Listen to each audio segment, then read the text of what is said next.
Salam jumpa kembali dengan Stefan Roy Audio.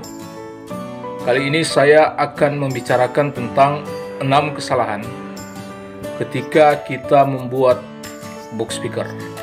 Jadi saya merangkumnya dalam 6 kesalahan yang bisa terjadi ketika kita membuat atau mengadakan box speaker. Oke, kita mulai dari yang pertama. Kesalahan yang pertama yang mungkin terjadi adalah ketika ketebalan dari bahan box, baik itu MDF, blockboard, multiplex atau kayu biasa, tidak memenuhi standar ketebalan. Jadi ketika kita tidak memilih bahan dengan ketebalan 18 mm, maka saya anggap itu sebuah langkah awal yang salah.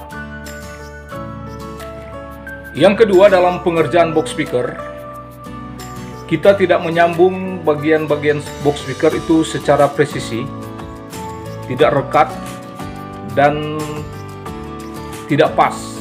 Jadi saya sarankan ketika kita menyambung box speaker, gunakan lem kayu pada bagian sisinya, ditambah dengan skrup. Jadi itu supaya benar-benar dia bisa merekat dengan baik. Lanjut pada kesalahan yang ketiga adalah kita tidak mengikuti skema dan ukuran yang sudah teruji. Jadi kita suka bereksperimen, padahal hasil dari eksperimen itu kita belum bisa ketahui. Jadi saya sarankan untuk kita sebagai pemula-pemula, ketika membuat box speaker, kita lihat skema box speaker yang sudah pernah jadi. Itu supaya benar-benar hasil yang bisa didapatkan adalah hasil yang maksimal. Dan biarkanlah mereka yang profesional yang melakukan eksperimen. Tapi bagi yang pemula, saya sarankan kita mengikuti saja skema dan ukuran yang sudah ada dan sudah teruji. Keempat, karena box speaker itu bertugas untuk menahan dentuman, menahan angin dari speaker, maka kita jangan lupakan sekat-sekat penopang bagian dalam box. Ketika kita tidak menggunakan sekat-sekat, maka potensi pergerakan di dalam box speaker itu tetap terjadi dan suara yang keluar tentu tidak sebulat yang kita inginkan. Yang kelima adalah ketika kita membuat lubang speaker, lubang box tempat speaker, maka itu harus benar-benar diperhatikan bahwa pinggiran lubang tersebut harus benar-benar tertutupi oleh daun speaker atau pinggiran speaker maksudnya, supaya benar-benar tidak ada celah yang bisa dilalui oleh angin di pinggiran speaker tersebut. Kesalahan yang keenam atau kesalahan yang terakhir adalah merupakan kesalahan tambahan juga. Ketika kita membuat box speaker tidak sesuai dengan spek speaker yang kita miliki.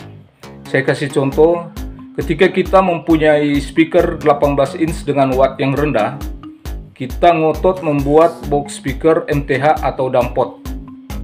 Tentu kalau box speaker sejenis ini dia memiliki lubang angin yang jauh, sementara suaranya harus melewati lubang itu. Sebenarnya itu bukan lubang angin tapi lubang suara. Dan yang jelas speaker harus memiliki watt yang besar supaya suara itu bisa terdorong pada lorong-lorong box speaker tersebut. Jadi jangan sampai kita salah, kita membuat box speaker padahal speaker yang kita punya tidak mumpuni untuk box tersebut. Demikian 6 kesalahan yang bisa kita lakukan ketika kita membuat box speaker. Dan saya berharap ketika kita menonton video ini, kesalahan-kesalahan tersebut kita tidak lakukan. Karena kebiasaan orang membuat box speaker, kesalahannya akan disadari ketika box speaker itu jadi. Dengan menonton video ini, saya harap bahwa kesalahan itu bisa diminimalisir sebelum box itu jadi atau masih dalam pembuatan. Kita sudah bisa melihat-lihat apa yang bisa mengakibatkan suara bass tidak akan menonjol atau tidak keluar berkarakter karena kesalahan-kesalahan yang kita perbuat dalam masa pembuatan box speaker.